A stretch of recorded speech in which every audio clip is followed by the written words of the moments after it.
உதயகுமார் ஐயா இவ்வளவு பில்டப் கொடுக்காரு, அப்படி எடப்பாடி ஐயா என்னவை கண்டுபிடிச்சாரு அப்படின்னு நாமளும் ஜங்கின்னு போய் பார்த்தா அவர் பைக்கை பிடிச்சி சொல்றாரு, கோவிலுக்கு சாமி மூட வராங்க, சாமியை கும்பிட்டு உண்டியில காசு போறாங்க, அந்த காசை எடுத்து பள்ளிக்கூடத்துக்கும் மற்றதுக்கும் செலவு பண்ணா என்ன அர்த்தம்ங்கிறேன், பக்தர்களுடைய பணம் வீணா போகலாமான்னு கேட்டாரே ஒரு கேள்வி.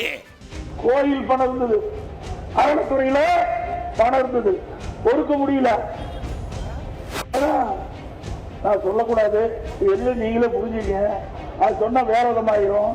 கண்ணு உறுத்துது, கோயில கண்டாலே கண்ணு உறுத்துது. அது இருக்கிற பணத்தை எல்லாம் எடுத்து கல்லூரி கட்ட ஆரம்பிக்கணும். ஏங்க, கோயில் கட்டுவதற்காக உங்களை போல் இருக்கின்ற நல்ல உள்ளம் படைத்தவர்கள், தெய்வ பக்தி படைத்தவர்கள் உண்டியில போய் பணம் போடுறீங்க. அது அறநிலையத்துறைக்கு சேருது.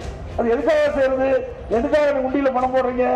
அந்த கோயில் அபிவிருத்தி பண்ணுவாங்க, அந்த கோயில் விரிவுபடுத்துங்க, அதுக்காக நீங்க போறீங்க. அந்த பணத்தை எடுத்து கல்லூரி கட்டுற, ஏன் அரசாங்கத்திலிருந்து கல்லூரி கட்ட வேண்டாமா? நாங்க கொடுத்தோம்ல, அதிமுக ஆட்சியில இத்தனை கல்லூரி தான் கட்டி கொடுத்துக்கிறோம். மருத்துவ கல்லூரி, நான் சொன்ன அத்தனை கல்லூரியா அரசாங்க பணத்தில் கொடுத்துக்கிறோம்.